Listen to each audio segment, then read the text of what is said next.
우리가 함께 은혜 받으실 제목은 종려주일의 의미입니다. 우리 같이 따라해 볼까요? 종려주일이 무슨 뜻일까요? 여러분, 종려주일의 의미는 예수님께서 십자가를 지시고자 예루살렘에 입성하신 것을 대환영하고 찬송으로 영광 돌리는데 그 의미가 있습니다. 예수님은 예루살렘에 입성하실 수밖에 없습니다. 개선 장군은 말을 타고 입성합니다. 왕의 행차가 진행돼도 엄청나게 많은 인파가 몰려서 그 인파 속에 왕의 행차의 환영식은 대단한 축제의 역사가 나타납니다. 그런데 오늘 예수님의 입성은 세상적인 왕의 행차하고는 영적인 그 깊은 의미가 다릅니다. 예수님은 하나님이십니다. 천지 만물을 창조하신 분입니다. 세상에 그 어떤 것도 이 하나님 없이는 이루어진 것이 없는 놀라운 은혜가 나타났습니다. 그분은 높고 높은 하늘 보좌에 계신 만왕의 왕 되시고 만주의 주 되신 분입니다. 말씀으로 세상을 창조하시고 우리의 인생의 생사화복을 주관하시는 그분인데 사람들이 죄를 범함으로 말미암아 이 죄 문제를 해결할 방법이 없습니다. 구약 성경에 보면 사람들이 죄를 범하면 그 죄값에 대한 제물을 준비해야 했습니다. 그래서 그 제물을 준비해서 제단 앞에 가서 자신의 손으로 제물에 안수를 합니다. 뭐라고 안수합니까? 하나님, 저의 형편대로 비둘기를 준비했습니다.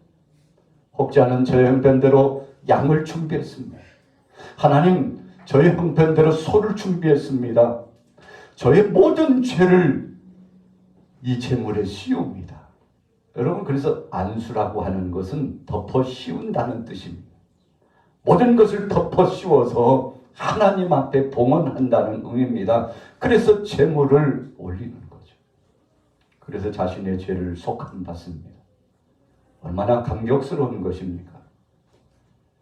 죄로 말미암아 영원히 죽을 수밖에 없고 심판받아 마땅하지만 하나님께서 그 제물을 보고 용서하셨는데, 그러나 잠시 단회적인 것이지 또 죄를 범하면 죄 문제를 가지고 하나님 앞에 나가서 회개하고 제물을 또 올려드려야 됐다는 것입니다. 10,000번 하나님 앞에 제물을 올려드려도 이 모든 죄악의 역사가 완전히 씻겨지지 않는 겁니다. 하나님이 긍휼히 여기셔서 사랑하시고 평화롭게 하시고 안전케 하시고 모든 범사를 형통케 해주셨습니다. 그럼에도 불구하고 잠을 자고 나면 또 죄를 범하는 거예요. 1시간도 안 지냈는데 똑같은 실수를 범하는 겁니다. 이 죄로 말미암아 여기저기에서 탄식 소리가 울려 퍼지는 겁니다. 그래서 사람이 하나님이 주신 영원한 생명의 양식과 은혜를 누리지 못하고 수명이 점점 짧아져가지고 성경에서 무드셀레가 969세, 1000년은 채우지 못했지만 969세라고 한 최장수의 기록을 남기고 시간이 지남에 따라 점점 수명이 짧아졌어요. 여러분, 요즘 100세 시대가 돼가지고 사람의 수명이 평균 81세 정도 된대요. 점점 올라가고는 있죠. 그러나 역사적으로 우리의 선진들에 비하면 그 의미가 퇴색되어집니다. 여러분, 100세수를 하고 1000수를 누린다 할지라도 언젠가는 이 죄로 말미암아 우리 인생들이 죽을 수밖에 없다는 거예요. 부모의 슬하에서 사랑을 받고 태어나서 성장할 때는 피부도 얼마나 좋은지 몰라요. 얼굴이 포동포동해지고 어머니의 그 따뜻한 젖을 먹은 아이가 젖살이 올라가지고 참 사랑스럽고 귀엽고, 그래서 그 아이만 보면 살맛이 나는 거죠. 여러분, 그랬던 아이가 청년이 되고 중년이 되어 가면서 점점 노쇠 현상이 나타나요. 저와 여러분들처럼 시간이 지남에 따라서 약한 자가 되는데 이 모든 것들의 근본 원인이 무엇입니까? 죄로 말미암아 그렇게 됐다는 것입니다. 오늘날 과학 문명이 발달돼 가지고 우주선을 계속 쏘아 올려요. 우리나라도 세계에서 몇 번째 가지 않을 만큼 과학이 발달해 가지고 여러분 북한이 계속 미사일을 쏘아 올리고 있는데 우리나라도 못지않게 엄청난 기술력이 있습니다. 그냥 거기에다가 핵폭탄만 탑재하면 되는 것입니다. 못해서 그러는 것이 아니라 평화를 소원하기 때문에 여러분 힘의 이 과실을 통해서 나라가 지켜지는 것이 아님을 알기 때문에 절제하고 그래서 더 배려하고 사랑하는 마음으로 주변국에 있는 나라들을 향하여서 평화의 손짓을 하고 정말 원수 같은 나라지만 그러나 같이 갑시다. 과거는 묻어두고 다시 새 출발을 하자고 그렇게 하는 것이 여러분 강한 자만 그렇게 할 수 있는 것입니다. 약한 자는 하지 못해요. 강한 자가 배려가 있고 강한 자가 더 많은 자가 주는 이런 복된 삶을 살아갈 수 있는 거죠. 여러분 세계가 전쟁의 불도가니 속에 계속 진행되고 있어요. 한쪽에서 끝났는가 하면 또 다른 한쪽에서 전쟁이 일어나고 있어요. 여러분 경제적인 문제가 계속 이슈화가 되고 있습니다. 정치, 경제, 문화, 사회, 교육, 과학, 재반 모든 분야가 발전하고 있지만 여러분 지금까지 교육이 발전해가지고 사람을 변화시켰나요? 그러지 않아요. 어떤 때는 배우지 못한 사람이 더 정직하고 성실하고 윤리나 도덕적으로도 참 모범적인 삶을 살아가는 사람이 훨씬 더 많아요.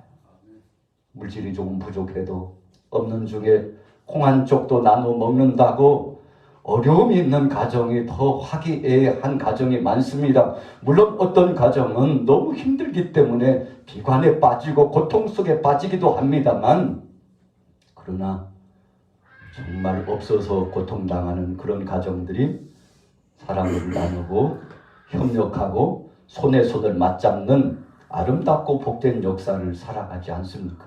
무엇을 증명하는 것입니까? 물질이 사람을 변화시킬 수 없다는 것입니다. 교육도 군사력도 경제력도 우리에게 행복이나 평화를 주지 못하고 진정한 평화는 하나님께로부터 내려진다는 사실을 우리가 인정하고 믿는 줄로 믿습니다. 할렐루야. 여러분 예수님이 그래서 예루살렘에 입성하신 거예요.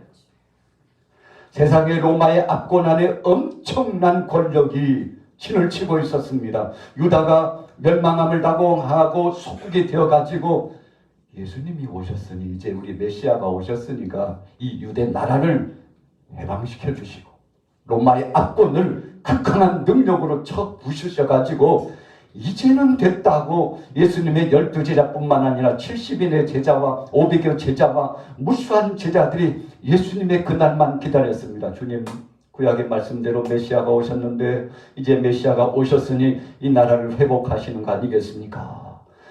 회복하시는 그때는 언제입니까요? 좀 사인 좀 주세요. 좀 우리에게 그 비밀을 알려주세요. 여러분 제자들은 흥분을 감추지 못했어요. 점점 가까이 오시는데 오늘 예수님께서 제자들에게 명합니다. 내가 이제는 들어가리라. 제자들이 얼마나 신바람이 났는지 몰라요. 무리들이 예수님을 따랐다가 이제는 드디어 예수님께서 출격하시는구나. 이야, 이제는 유다 나라는 해방의 감격의 순간을 맞이하고 모든 로마 군사들이 황제로부터 시작해서 예수님 앞에 무릎을 꿇게 되리라고 환호성을 지르고 예수님을 대환영했죠. 여러분 그러나 예수님은 그런 정치적인 해방이 목적이 아니셨다는 것입니다. 로마 황제를 무릎 꿇려고 아니 우리 동족들을 왜 이렇게 괴롭혔어. 그리고 천부장 백부장을 다 불러가지고 무릎 꿇리고 당신들 그렇게 해서는 안 되지. 사람을 사랑해야지. 그리고 무수한 죄를 범한 사람들을 모아놓고 예수님께서 직접 심판하셔서 만왕의 왕이심을 보여줄 걸로 생각했는데 웬걸요. 예수님이 입성하시는 모습이 시작부터 참 실망을 금치 못했어요. 야, 저쪽 건너편 마을로 가면 내어놓은 나귀가 있을 거야. 그 나귀를 가져와라. 아니 주님 뭐 하시려고요? 뭐 하긴 뭐해, 내가 타려고 그러지. 제자들은 이해할 수 없었습니다.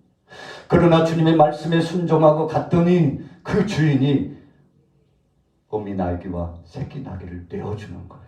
아니 누가 쓰려고 그럽니까? 아니 우리 예수님께서 끌고 오라고 그러시던데, 아 주님이 쓰시겠다면 그냥 가져가세요. 그냥 가져가세요. 여러분, 주님의 십자가 사역과 고난의 사역과 주님이 하나님 나라의 역사를 완성하시는 구속 사역을 이루신다는 것을 이 나귀의 주인은 알고 있었을까요? 자신의 것을 주님 앞에 내어드렸습니다. 주님이 쓰시겠다는 그 말씀 한 말씀에 순종하고 내어줬습니다. 제자들이 좀 궁금했습니다. 아유, 왜 나귀를 타시고 그래? 그런데 예수님께서 나귀를 타실 때 보니까 어미 나귀도 있는데, 야 어미 나귀 물려라. 아니 예수님 그럼 뭐 하시게? 새끼 나귀, 작은 새끼 나귀를 탈라 한다. 여러분, 간신히 자신의 몸을 지지하고 참 인간적으로 볼 때 어설픈 나귀를 타시겠다고 하시는 예수님, 참 말도 안 되잖아요. 그런데 예수님 새끼 나귀를 타시겠다고 말씀하셔요.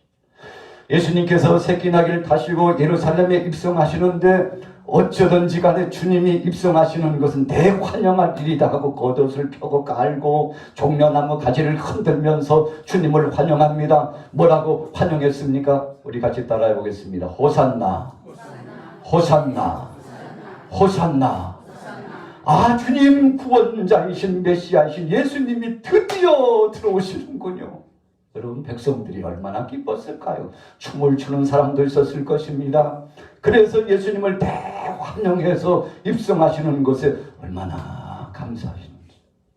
여러분, 그런데 예수님이 아무것도 안 하시는 거예요. 예수님께서 입성하셨다면 정치적으로, 군사적으로 주님은 12명이나 더 되는 천사를 동원하실 수도 있다고 하셨으니까 천군 천사가 동원되고 나팔소리가 울려 퍼지고 대단원의 세계 속에 있는 모든 사람들을 무릎 꿇릴 것이라고 생각했는데, 예수님은 십자가상의 죽으심을 준비하고 계셨던 것입니다. 예수님은 우리 인간적인 생각과는 전혀 다른 이면의 구속사역을 이루시되 죽기까지 자기를 쳐서 복종시키고자 하셨던 그 의미를 가졌던 것입니다. 여러분, 그래서 예수님이 새끼 나귀를 타시는 거예요. 새끼 나귀를 타시는 것은 평화의 왕으로 입성한다는 것입니다. 전쟁을 하시는 분이 아니라는 것입니다. 사람을 죽이고 멸망시키는 것이 목적이 아니라는 것입니다. 예수님은 귀신의 권세를 축출하시고 병자를 고치시고 죽은 자를 살리시고 그 엄청나게 많은 무리들을 회복시키고 강건케 하셨는데, 우리 같이 따라해 보겠습니다. 예수님은 심판이 목적이 아닙니다. 여러분, 주님은 심판이 목적이 아닙니다. 우리가 어떤 때는 하나님의 사랑을 알지 못하기 때문에 주님의 생명된 말씀을 율법주의적으로 터득해가지고 내가 얼마나 말씀이 박식한지 하나님 말씀 안에 보니까 당신 말이야 죽은 목숨이야. 당신도 심판받아 마땅하다니까. 참 그렇게 행동하면 안 되지. 그렇게 살면 안 되지. 끊임없이 지적질을 하고 참소하고 조롱하고, 참 저런 사람들이 있어가지고 세상이 참 평화가 깨지고 어수선하다니까. 저런 사람들이야 오늘이라도 하나님이 벼락을 치시면 얼마나 좋을까. 여러분, 그런데 예수님은 그 당시에 정말 간악한 사람들, 심지어는 사랑하는 제자들조차 예수님을 배반했습니다. 닭 울기 전에 3번 예수님을 부정했습니다. 얼마나 부정했는지 저주까지 하면서, 그것도 수제자 베드로가 예수님을 부인했죠. 그럼에도 불구하고요, 예수님께서 제자 베드로와 눈이 마주쳤었는데 주님이 째려보시고, 참 못된 놈, 저놈, 아예 내 앞에서 그렇게 장담하더니 베드로 너 그 정도밖에 못하냐? 여러분, 예수님께서 그렇게 말씀하시지 않았어요. 베드로와 예수님과 눈이 마주쳤는데 주님이 베드로를 보시고서 얼마나 사랑스러운 모습으로 베드로를 주목해 보시는지 베드로가 더 이상 예수님과 눈을 마주치는 그 과정을 이어나갈 수 없어서 통곡하면서 울부짖었다고 했습니다. 왜 그랬나요? 예수님이 그 자리에 벌떡 일어나가지고 너같이 배은망덕한 놈 처음 봤다라고 그렇게 하실 줄 알았는데 오히려 사랑의 예수님께서 그를 측은히 보시면서 불쌍히 여겨주시고 십자가상에서 못 박혀 죽으실 때는 아버지여 저들이 짓는 죄를 용서해 주옵소서, 저들이 하는 것을 알지 못한다고 용서의 기도를 하면서 죽으시는 예수님의 모습을 보면서 베드로를 비롯한 제자들이 깜짝 놀랐죠. 예수님의 예루살렘에 입성하신 것은 우리의 생각과 우리의 뜻과 우리의 목적과는 달랐다는 것을 알고 깜짝 놀랐다는 것입니다. 주님은 사랑을 주셨어요. 끝까지 사랑하셨어요. 70번씩 7번이라도 490번 이상 용서해야 된다고 말씀하신 그 주님이 말씀으로만 하지 않고 실천하시면서 친구를 위하여 목숨을 버리면 이에서 더 큰 사랑이 없다고 말씀하셨는데 예수님께서 그 친구가 되어주셨어요. 베드로야, 내가 너를 위하여 대신 죽는다. 요한, 내가 너를 위하여 대신 죽는다니까. 12 제자에게 말씀하십니다. 너희들을 위하여 내가 죽는다고 무수한 백성들에게 선포합니다. 내가 너희들을 위하여 십자가상에서 못 박혀 대신 죽는다. 너희를 사랑하기 때문에 따지지도 않고 묻지도 않고 너희를 위하여 대신 죽는다. 예수님이 대야에 물을 떠셔가지고 제자들의 발을 씻기기 시작합니다. 제자 중에 베드로가 얼마나 성질이 급한지 거부권을 행사했습니다. 예수님은 안 됩니다. 우리가 주님의 발을 씻겨드려야 되죠. 주님이 우리를 씻기시다니 이건 말도 안 됩니다. 그랬더니 예수님께서 베드로, 내가 너를 씻기려고 하는데 거부하는 거야? 그러면 너하고 나하고는 무슨 상관인데? 너는 나하고 상관없는 자라니까. 그럼 이런 베드로가 깜짝 놀랐죠. 예수님의 뜻을 그때서야 깨달았습니다. 내가 너를 씻길 때 너와 나와의 관계가 계속 진행된다는 것입니다. 주님의 그 사랑을 이해하고 그 사랑에 힘입어서 너도 이것을 실천하도록 하기 위해서 사랑하는 제자들아, 너희도 나처럼 발을 씻기는 자처럼 살아가기를 원해서 내가 너희를 씻기는 거지 너희가 잘나서 그런 거 아니라니까. 예수님의 이 말씀에 제자들이 깜짝 놀랐습니다. 그리고는요, 자신들의 몸을 내어줬어요. 심지어는 베드로는 뭐라고 고백했습니까? 주님, 전신을 좀 시켜주옵소서. 목욕시켜달래요. 여러분, 그만큼 베드로가 예수님의 그 크신 사랑을 깨달았기 때문이죠. 주님은 마지막 순간까지 전부를 주신다고 생각했습니다. 여러분, 오늘 예수님께서 예루살렘에 입성하시는 것은 예언되으신 말씀이 이루어진 것입니다. 스가랴서 9장 9절에 보니까 내 왕이 내게 임하나니 그는 공의로우며, 우리 같이 따라해 보겠습니다. 그는 공의로우며 구원을 베풀며. 여러분, 예수님은 공의를 베풀고 구원을 베푸시기 위해서 새끼 나귀를 타셨다고 스가랴서 9장 9절에 예언되어 있는데 그 말씀을 주님이 실천하시고 시행하신 것입니다. 여러분, 공의를 이룬다는 것은 죄값을 지불한다는 것입니다. 죄의 값은 사망입니다. 심판입니다. 우리가 죽어야 돼요. 영원한 지옥불에 던져져야 돼요. 아담과 하와가 낙원에서 쫓겨나서 고통을 당한 것처럼 그 이후에 심판을 고대했던 우리처럼 여러분, 모든 죄악의 짐을 담당하고 죽어야 되는데 예수님은 공의를 이루기 위해 오셨다고 했습니다. 무슨 공의입니까? 아버지, 제가 저들을 위하여 죽겠습니다. 하나님은 공의를 원하시니까 죄값을 치러야 되는데 저들은 치를 만한 준비가 되지 않았고 치를 만한 능력도 힘도 없는 자들이니 제가 대신 죽겠습니다 하고 예수님께서 십자가상에 고난당하시고 죽으셨다는 것입니다. 예수님께서 겟세마네 동산에 올라가셔서 기도하셨습니다. 아버지여, 할 수만 있으면 이 잔을 내게서 지나가게 하옵소서. 그러나 우리 같이 따라해 보겠습니다. 나의 원대로 하지 마옵시고 아버지의 원대로 이루어지길 원합니다. 여러분, 겟세마네 동산의 예수님의 기도는 아버지 공의를 이루어 주옵소서. 아버지 값을 치루어야 된다면 제가 그 값을 치르겠습니다. 예수님은 하나님이시지만 인성을 입고 오셨기 때문에 십자가의 무게감이 느껴지셨습니다. 고통스러운 쓰디쓴 잔, 그 잔, 십자가의 잔을 진다는 것이 너무나 힘겹게 다가왔습니다. 그러나 주님은 그것을 감당하시기로 작정하셨습니다. 저희 아들은 함께 기도하지 못했습니다.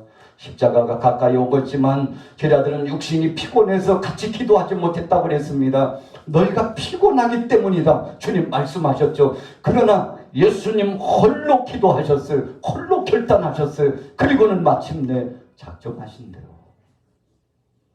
십자가를 지시고 저절하게 주님은 죽으신 겁니다. 뭐 하시려고요? 공의를 이루시려고 하신 겁니다. 두 번째, 주님은 구원을 베푸시기 위해서 죽으신 다음에 사망 권세에 있을 수 없어서 3일 만에 부활하시는데, 여러분, 구원의 역사의 완성은 부활로서 표를 하는 겁니다. 우리 같이 따라해 보겠습니다. 부활로서 구원의 역사를 이루어 주셨습니다. 여러분, 죽어만 있다면 소망 없습니다. 예수님께서 십자가상에서 죽으시고 부활하시지 않았다면 우리 기독교는요, 의미가 없는 것입니다.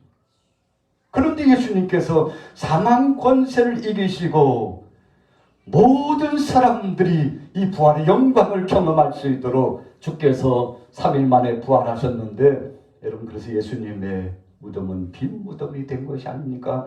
구원의 역사를 이루셨습니다. 그런데 스가랴서 9장 9절의 문맥상 보니까 이렇게 말씀했어요. 같이 따라해 보겠습니다. 구원을 베풀어 주셨습니다. 베풀어 주셨다는 것은 은혜로 선물로 줬다는 것입니다. 우리의 힘과 능력으로 구원받은 것이 아님을 기억하라는 것입니다. 그래서 스가랴서 9장 9절 후미에 보니까 겸손하여 나귀를 타셨나니 나귀의 작은 것 곧 나귀 새끼를 타셨다고 했습니다. 요한복음 12장 16절에 보니까 예수님께서 죽으실 때에는 그 의미가 무엇인지 몰랐습니다. 예수님께서 나귀를 타고 가실 때에는 참 초라한 모습 때문에 박장대소하고 비웃고, 그리고는 주님을 희롱했습니다. 그런데 나중에 알고 보니까 그분이 나의 죄를 담당하시고 죽으시는 바로 그리스도이셨다는 사실을 알고 가슴을 치면서 회개하고 통회하고 자복했다는 의미가 요한복음 12장 16절에 나오는 것이죠. 뭐라고 말씀했습니까? 예수님께서 영광을 얻으신 후에야 사람들이 예수께 대한 기록임을 깨달았다. 여러분, 우리가 당시에는 잘 모를 때가 많아. 하나님은 왜 이렇게 하셨을까? 우리 교회 왜 하나님께 이렇게 이끌어 가실까? 우리 가정을 왜 하나님께서 이 모양으로 역사하실까? 하나님이 왜 나를 이렇게 역사하실까? 그 당시에는 잘 이해하지 못해요. 그러나 시간이 지나면요, 하나님께서는 사랑으로, 긍휼로 더 좋은 곳으로 역사하기 위하여 이렇게 엎으시기도 하고 뒤집기도 하시고 세우기도 하시고 밀기도 하시고 땡기기도 하시고 하나님이 만들어 가시는데, 오늘 저와 여러분들도 종려주의를 만지면서 하나님이 역사하신 그 은혜에 기대감이 넘치시기를 예수님의 이름으로 축원합니다. 마태복음 21장 5절에는 만왕의 왕으로 오신 예수님의 모습을 설명했습니다. 요한계시록 19장 11절에도 동일한 말씀을 주고 있습니다. 마태복음 21장 5절에 겸손의 왕이라고 분명히 말씀했습니다. 그래서 주님은 끝까지 순종하시고 십자가를 지셨죠. 나귀를 타신 것은 평화의 왕임을 말씀하셨습니다. 누가복음 19장 38절에 보니까 하늘에는 영광이요 땅에는 평화라고, 누가복음 2장 14절과 같이 함께 상통하면서 의미 있는 말씀을 주셨는데, 누가복음 19장 42절에 보니까 평화의 일을 하시고자 예수님께서 그 목적을 두고 하셨다고 분명히 우리에게 말씀을 주고 있습니다. 오늘 종려주일의 의미는 무엇입니까? 예수님께서 개선장군처럼 입성하셨지만 죄악의 역사를 멸하시고 귀신의 권세를 물리치고 병마를 치유하시고, 여러분 죽음과 이 사망의 고통 때문에 신음하는 만백성들을 회복시키기 위해서 예수님께서 예루살렘에 입성하신 것입니다. 예수님은 왕이라는 의미입니다. 마태복음 21장 8절의 말씀처럼 겉옷을 깔고 종려나무 가지를 흔들었는데 주님이 우리의 삶의 전부라는 고백을 하고 있는 거예요. 여러분, 팔레스타인의 사람들이 겉옷을 벗었다는 것은요, 상대에게 자기 전부를 준 겁니다. 그래서 여러분, 겉옷을 편 것은, 그리고 종려나무 가지를 흔든 것은 주님은 내 삶의 전부입니다, 그렇게 고백하는 거예요. 물론 이들은 정치적인 목적 때문에, 육신적인 안일과 목적 때문에 주님을 환영했지만, 나중에는 저들이 주님이 나를 위하여 십자가상에서 죽으셨다는 것을 알고 진정한 의미의 주님의 성호를 찬양하고 경배하게 된 줄로 믿습니다. 오늘 2023년도 종려주일을 맞으면서 여러분들은 어떤 생각을 가지고 4월 첫 주를 시작했습니까? 이 당시에 예수님께서 예루살렘에 입성하실 때는 6월절입니다. 명절이에요. 사람이 얼마나 많이 모였는지 약 270만 정도가 모였다고 합니다. 인산이대를 이루었어요. 그래서 대제사장과 바리새인과 사두개인과 정치적인 헤롯 왕과 그리고 로마의 황제와 군사들은요, 긴장했습니다. 270만이나 되는 엄청난 많은 사람들이 예루살렘에 운집해서 들어오는데, 아니 예수님이 이 명절의 시즌에 예루살렘으로 입성하시는데, 야, 뭔가 소요를 일으키려고 하는 거 아니야 하고 엄청난 군사들이 운집하고 예수님을 감시했습니다. 종교 지도자들도 메시아 되신 예수님을 환영하고 경배하기보다는 시기심과 질투에 가득 차가지고 주님을 대적하고 감시했죠. 여러분, 그러거나 말거나 주님은 저들까지도 사랑하셨습니다. 불충하고 주님을 배반하고 떠났던 그 영혼들까지도 주님은 사랑하셔서 예루살렘에 입성하셨는데, 오늘 2023년도 4월을 시작하면서 오늘 여러분들의 가정과 또 우리 교회와 이 나라의 민족과 모든 범사 속에 예수님께서 나귀를 타시고 입성하신 것처럼 평화의 역사가 임하기를 예수님의 이름으로 축원합니다. 주님은 사랑입니다. 주님은 용서입니다. 주님은 평화입니다. 주님은 분리하고 이간이 아니라 하나 되게 하시고 그 크신 사랑으로 함께 하신 바와 같이 여러분들의 삶 가운데 이런 주님의 사랑으로 말미암아 승리하시고, 이번 한 주간 고난 주간을 지나면서 오늘 여러분들이 특별 새벽 기도에 동참하면서 주님, 나 자신을 주님 앞에 올립니다. 주님, 내 영혼을 주님 앞에 올립니다. 내 정신과 심정을 다하여 주님 앞에 경배합니다.